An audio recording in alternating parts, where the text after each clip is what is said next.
Hey everyone, this is Dr. Carl. Sorry, I made a mistake. I just want to be upfront with you. I pressed my mouse button to and click off my live feed on Streamlabs instead of clicking my freaking controller sitting right there to press play on the thing.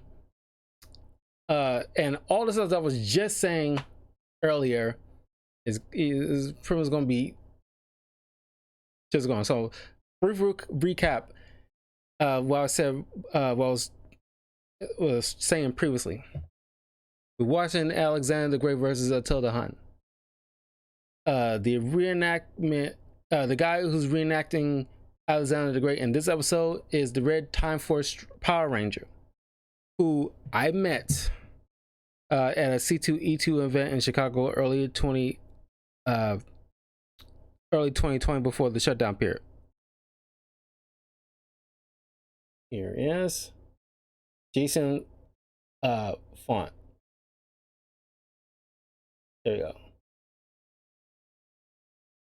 It really made my day. It was fun. I definitely enjoyed it. It was honestly like one of the most memorable times at that event. The only thing that was bigger than that was when I met D.L. Hughley at a comedy show a month prior to that. So that was, you know, pretty dang awesome. I'm watching this particular episode on Amazon Prime. There's gonna be a few episodes I'm gonna have to watch on Amazon Prime because on Xbox One, where I usually watching these episodes, you know, years ago when I got them, many years ago, when I got these episodes on, at least some of these episodes on directly from the Xbox store, I didn't have a job at the time, so whatever little money I did have, and if I feel keen to splurge on, I purchased some episodes here and there, but eventually they became unavailable for me to purchase directly through the Xbox Marketplace anymore. So now we have Amazon Prime. I can buy the rest of the episodes that I did not get a chance to get. There's only a few, but the few that I did not get, I can watch on Amazon Prime, so I can still do the watch along with you guys. But yeah, hopefully I get to, you know, remembering Jason font. I'm definitely missing the C2E2 event. I was supposed to, like, I was, you know, in the mindset of going to meet the Green Power Ranger Jason David Frank, but his booth was like gone quick. I mean, it was like, you know, the line is not all, you know, wasn't all, the line already was long as it is, but his stuff is like done pretty fast. So you usually gotta like wait in those long lines more than often than not. So next year, hopefully in 2022, and I expect C2E2 event in Chicago to be back in full swing, because a lot of people, you know, last year getting towards the summer on forward, and up to this point, well, at least up to the point of January into February of this year, was still like, you know, had like certain mandates or still closed off, but everything's starting to open back up, and a lot of other Comic-Con events from different parts of the city, like New York Comic-Con, they usually, you know, start in the fall. I'm pretty sure you're gonna be back in full swing later this year, and actually meeting people in the same building and all the other stuff. By Christmas Day, I think like Biden mentioned this, like, you know, some point like a few months ago, that he believes, I'm not sure about the scientists, but he believes by Christmas Day we don't have to worry about a whole mask mandate, period. So hopefully that remains true. So that way, I figure by that point, because I'm already fully vaccinated, but I figure by that point, you know,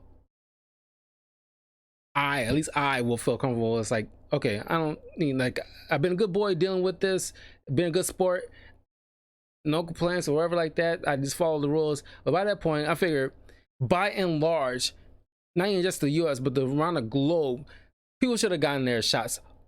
Just, just enough to allow for us to be cool with, like, if there's like a few sprinkles of people here and there in the US that did not vaccinate, it was like, well, dealer's choice at that point. It's like they're there's their choice, so it's like whatever. But like, I know I'm good, and by and large, I can feel confident in saying that, like, I believe like a good 80 to maybe 85% of the population, uh by Christmas Day or Christmas Eve, should be well enough vaccinated by that point, so that way I don't have to, deal with the whole mask thing. It's not that it's annoying. It's like, I did not mind it, but it's just that, you know, it shouldn't carry on this, this long anymore. But at least that by that point. But yeah, and by next year's spring, I hope we can get to go back to the C2E2 event, because I want to, not only go with my friends, I want to, like, I usually go there to get my pop figures. That's the thing. Because like, like that's part of like the one of the few things that I still like. One of the new things that relatively new things that I collect is like those pop figures. But again, I don't want it to get crowded in my freaking room, because like, I do want to get my own place so I can have like a nice little shelf or dresser to keep my pop figures. But anyway, yeah, let's hear, like, cross my fingers, here's hoping, because everything seems in good, seems to be in like full swing, going towards like no mask period. And like, we already, going to like social gatherings and everything like that, and it's not as strict anymore. It's still like certain rules, but it's not like heavy strict like it was several months ago. But anyway, Attila the Hun versus Alexander the Great. Get your timestamp to 0. If you're watching this on Amazon Prime, get your timestamp to 0 to Attila the Hun versus Alexander the Great. And this time, I got the right button here. Press play when I say now. And 3, 2, 1. Press play now.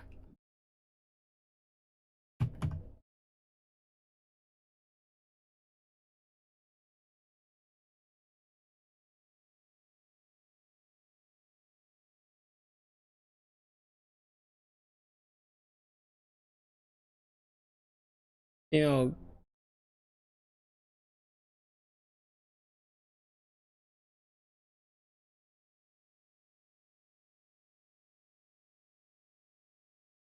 you know, uh, Attila the Hun, just like Genghis Khan, they really did not want their images saved on coins or uh, paintings or anything like that. They want to make sure that their conquests and what they did remain bigger than them long after they did. So, and they don't want to be depicted as like just a mere mortal, So like, moving, and just same thing with Vlad the Impaler.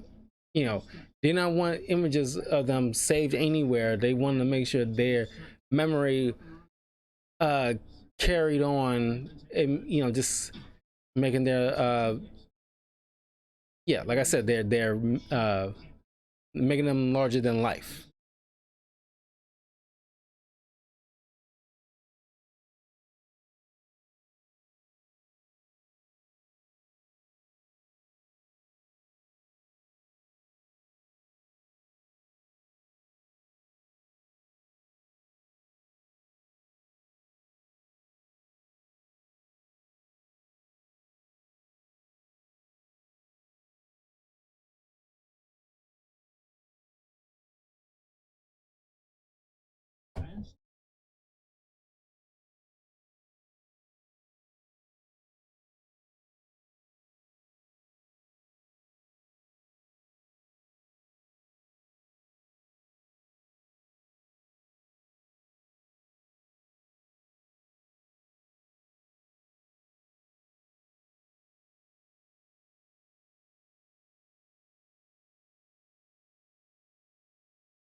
I mean, when I was playing Deadliest Warrior Legends, which you get to see my gameplay on my YouTube channel, youtube.com/talkativecarl. Check out my Deadliest Warrior gameplay videos. I did like a video gameplay of using ATTILA the Hun and a separate video using Alexander the Great. And I understand why these guys are such badasses, but it's hard for me to tell which one I like them most because they both have their own very unique style of gameplay that made them fun.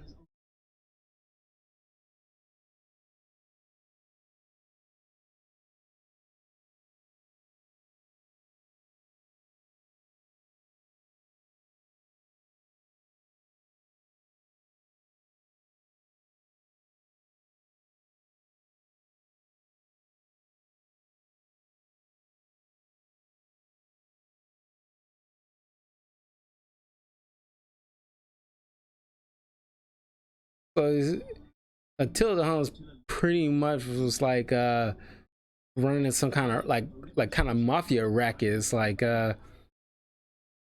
raiding an area, then scaring the next area uh to uh just to gain coin or wherever livestock or wherever they want from the next village.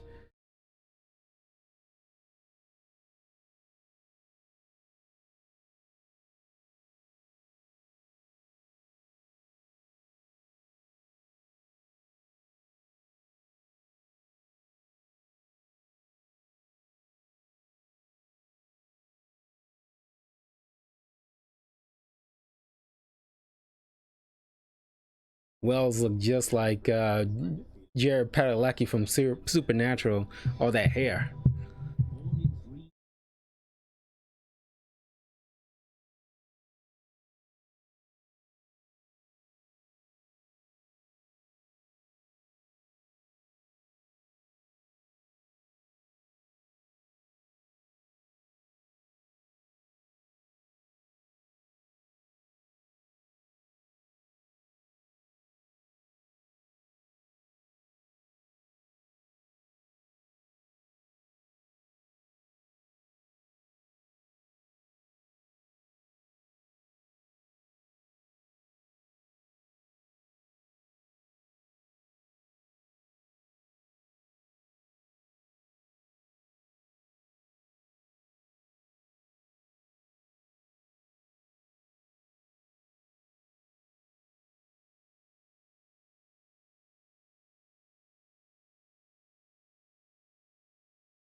Yeah, I mean, like the Romans and the Greeks, you know, you know, they, they like had like their, I don't know, like, well, you get like someone like Aristotle and like Copernicus and all those kind of people, those very well-known geniuses of their time, pretty much like they're like the Einsteins of their time, making these mechanized weapons like these.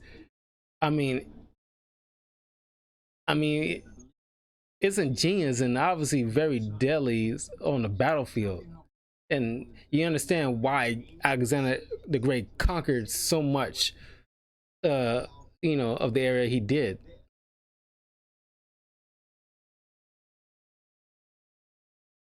It's going to show like a human imagination and creativity, and we're able to make things to create and make things to destroy. But we do have a skill in making things.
I mean, yeah, and that's probably one of the drawbacks, you know, when it comes to mechanized warfare for like the Greeks and Romans. It's just that, you know, you have to move those heavy things around a lot.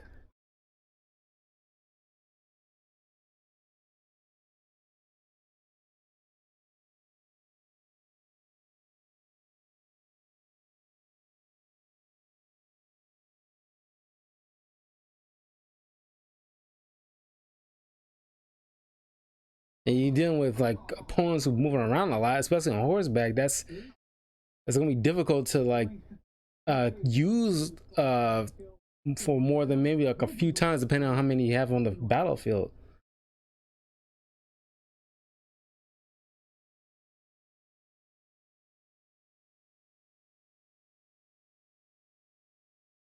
Right in the face, in the face, in the face.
Yeah, I mean, it's like both of them. It's not like it's not that dissimilar to like the Spartans when they was, you know, raised in that kind of warrior mentality since they were young.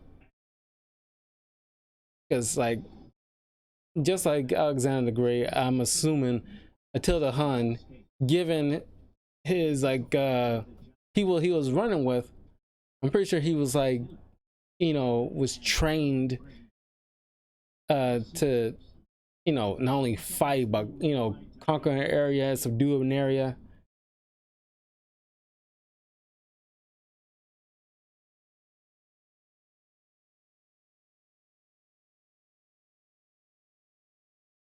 So I can't really give an edge on who has like better experience because it probably was fairly doing this about as long as the other. We're just using different tactics, but as far as like the length of time learning it since they were young up until the point of their death, it should be fairly close as far as like experience on the battlefield and what they was learning.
Yeah, I mean that thing looks pretty durable. Not no Spartan shield, but whew, I'm worried for you.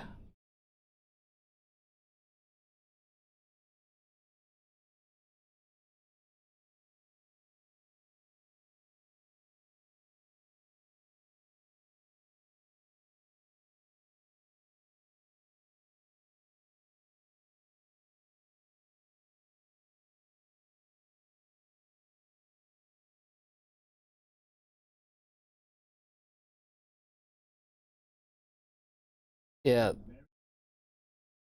that doesn't look good.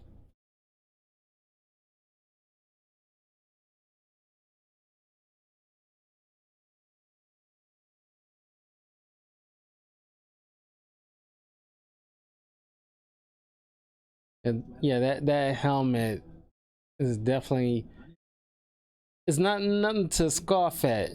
I mean, that's why you have them. That's why we still have them. It's like uh, they're they worked as was needed, and we only improved the helmet over time. When other weapons got more better and stronger, we have to make, you know, things like a helmet more durable to take impacts from arrows, blows, uh, then later gunshots.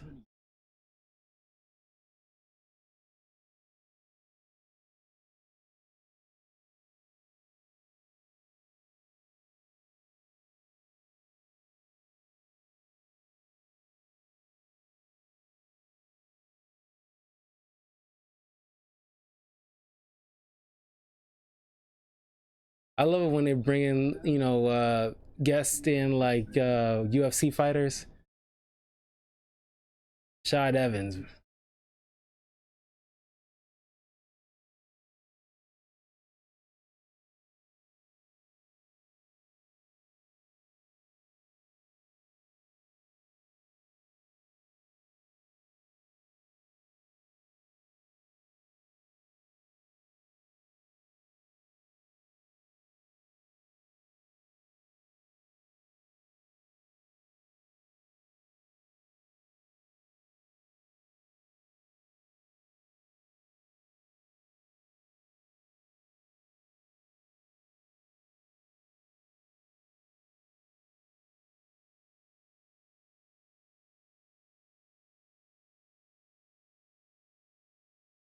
Always love watching this.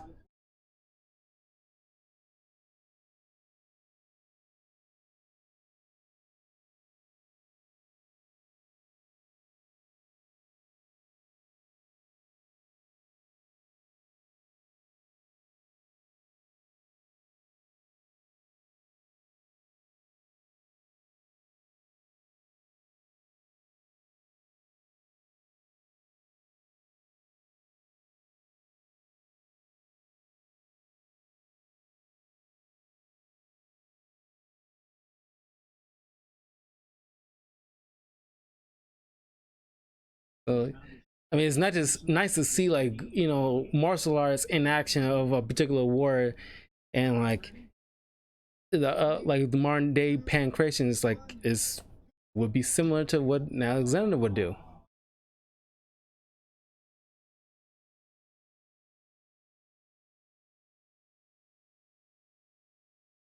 So yeah, I mean, like the pancration is the first Western martial art, and Alexander excelled at it. He excelled in a lot of things so far as strategy, mathematics, science, and hand-to-hand fighting. He was just built to be like a conqueror. But yeah, just to see that martial art in action, you know, and it's like he said, like pancration, unlike the martial arts of today, have no rules. It's like nobody's gonna be breaking up. It's like martial art just meant specifically to kill the other person, and that is it. So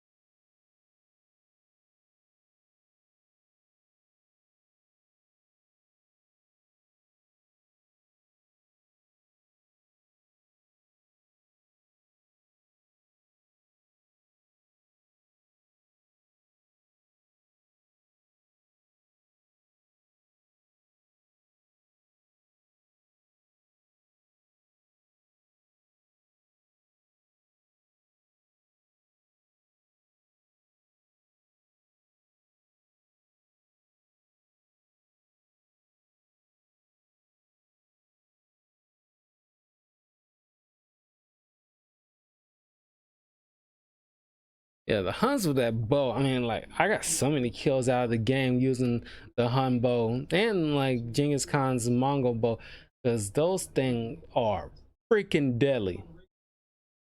And I'm so glad I went out to the archery range for my birthday so I could actually learn how to use like a bow and arrow. And it's so much freaking fun. I highly recommend it because like literally nailing shots.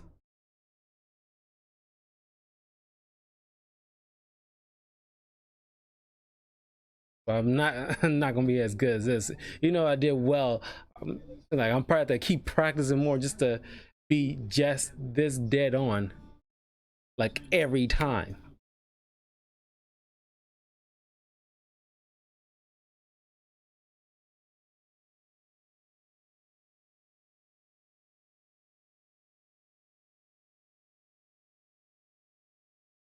Excuse me.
I wish like an archery range is a lot closer to my house. So I can go like almost every day, at least once a week.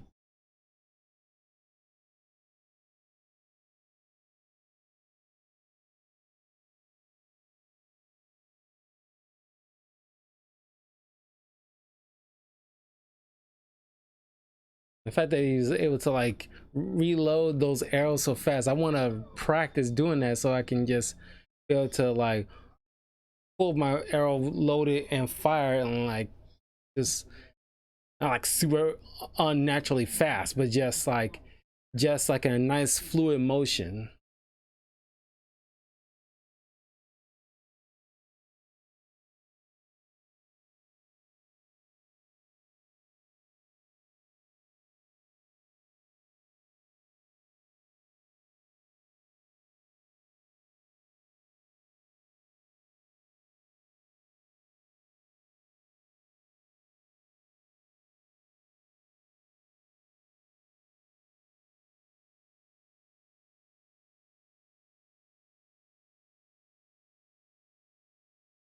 And then reloading of that Gastrophides is like taking a little bit of energy out of him.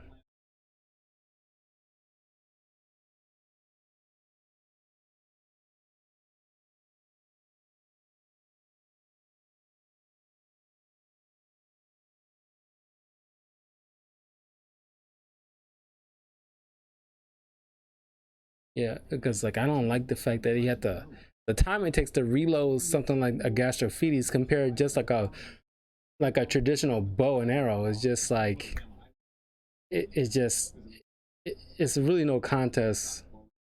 You know, like Gastrophides will hit, and if it hits, it's a kill shot. But it's just like the time, because I used it in the game. It does take some time.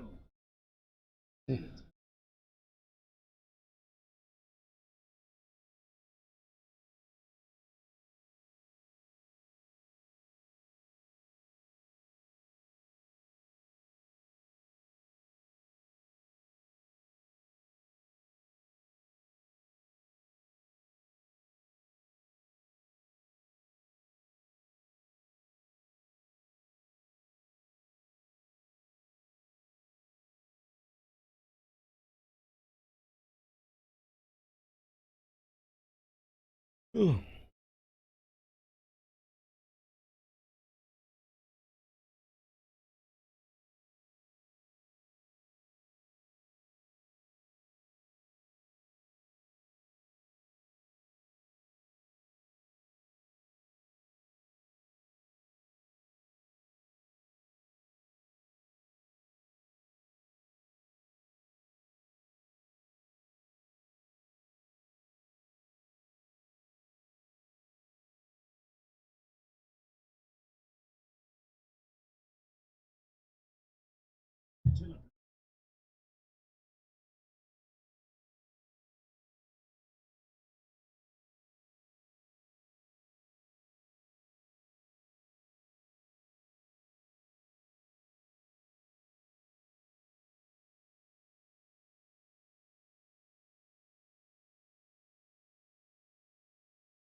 Just a side note here, because I this reminds me, I'm gonna download the my Ghost of Tsushima game from the PS4 onto my PS5, because it's supposed to be like a director's cut expansion thing coming up. Don't know when. I gotta look it up, but I'm gonna be excited to get back into Ghost of Tsushima because that game is phenomenal. I love Ghost of Tsushima. I love that game so much. Like, I can easily say it's probably one of my favorite games of all time. It's up there. That's why I put on my list. If you go to my YouTube channel, youtube.com/talkativecarl, if you don't know, but if you're on this channel right now, watching on YouTube, you can go not only go to my Ghost of Tsushima walkthroughs, but of the game, but you can also go to my specific video about my list of all my favorite video games on my list of discussion videos, and it's one of the first few discussion videos that I have up that I made for the on-camera stuff. Go to the list of favorite video games, and Ghost of Tsushima is right up there.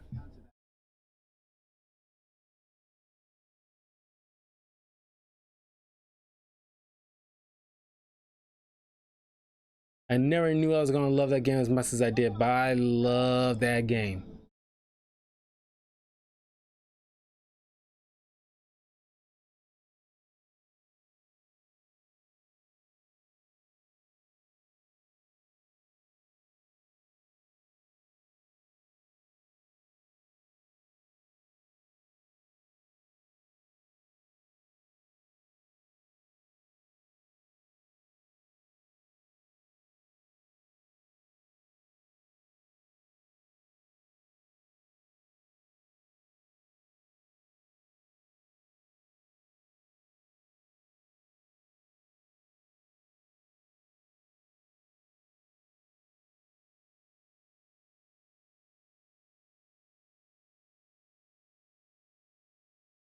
Now, when I first saw it, was like, I was very, my interest was peaked about like using that lasso, because my mind's eye was thinking of Wonder Woman. It's like a lasso could be used. I mean, it's technically a weapon, but it's just like how well you can use it like a weapon.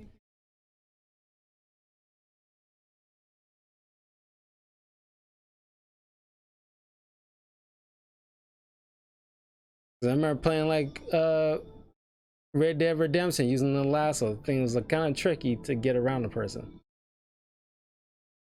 especially if they're moving fast.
Mm.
meteorite iron.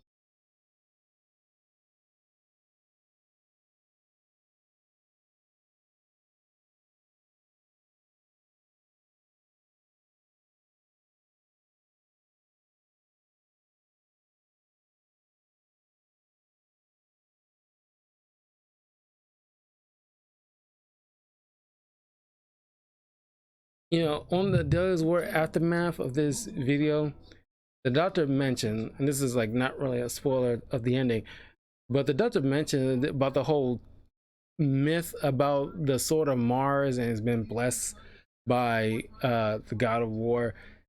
Uh, uh, it's rumored that, you know, Attila's sword, I mean, like when he found it, it was like a sword stuck in the ground. A lightning struck it and kind of like superheated.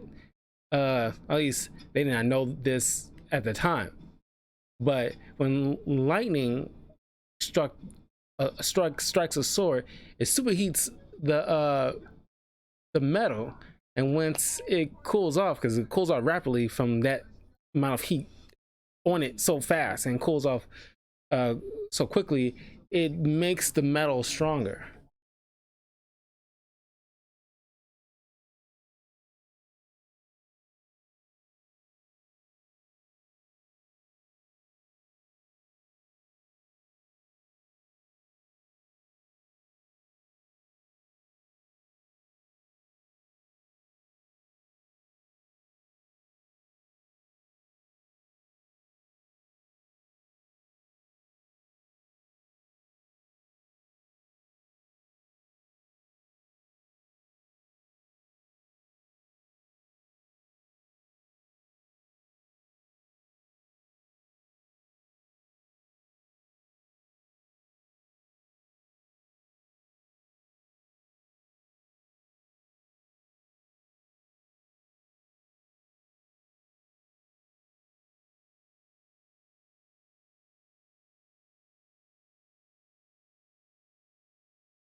I want to try riding a horse.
Yeah, because I never understood.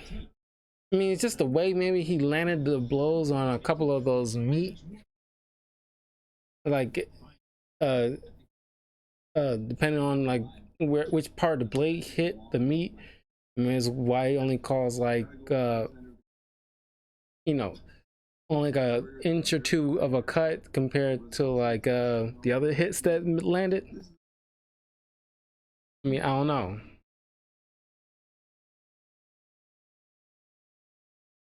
I don't know. I feel like I don't know how much power he put behind the blow. Maybe I don't know. Because when you look at someone like a Copus compared to the sort of Mars, you would quickly go to like the Copus because like the unique curve of the blade.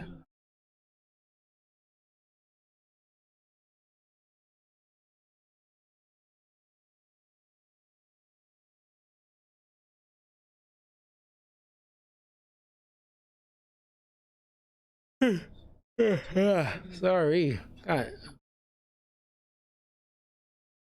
Been up since 7 in the morning, so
okay.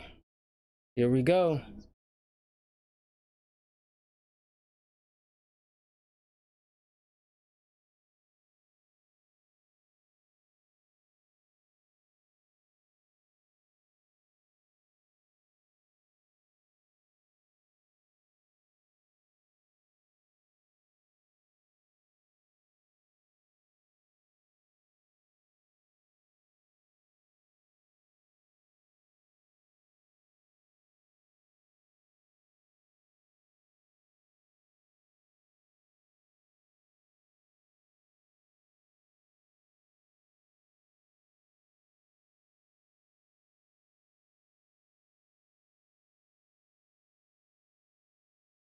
Sometimes I like when these opponents look at each other all bewildered look, like, who the heck is this dude?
So the one, Attila the Hun won. The Attila the One.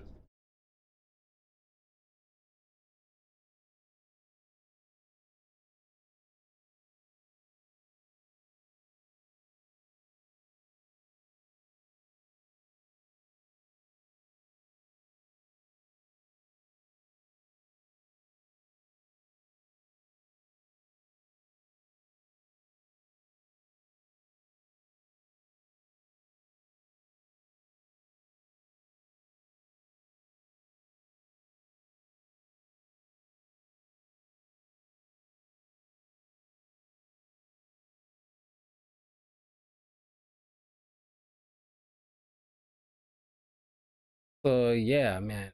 I when I was playing the Deadliest Warrior Legends game, no joke. because I didn't want to spoil anything. But yeah, it's like Alexander. I mean, by comparison, I mean I was constantly relying on like Alexander's shield to defend me a lot, because like, yeah, you know, it's usually it's close range and mid range weapons I was probably highly relying on more so than anything else. But that Gastrophetes, man, the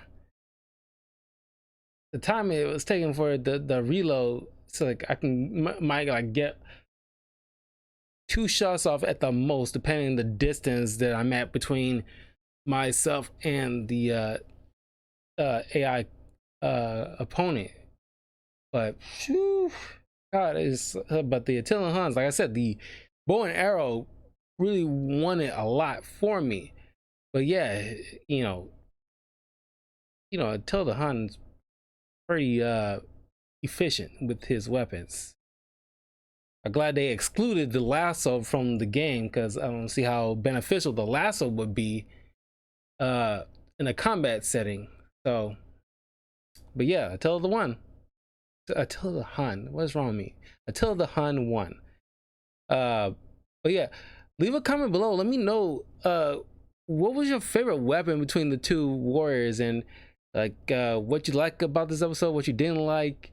Of course, leave a like, comment, subscribe, all that good stuff to Talkative Carl on YouTube, Twitch, and Twitter. Follow me on my Patreon. Links in the description. The next episode that we're gonna do for today, for the month, because we're doing like 3 episodes per month. The next episode for the 3rd episode for this month will be Jesse James versus Al Capone. One of my other favorite episodes out of the entire series.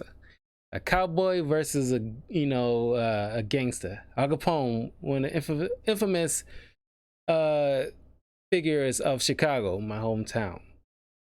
And I did grow up watching a lot of westerns with my grandfather, so it was like a different side to choose. It was like a difficult side to choose from when I first watched this. So but it's always fun to revisit this. That's a lot I want to talk about, but I will see you guys next time for that particular episode, so stay tuned for that, and take care. I'll see you in a minute.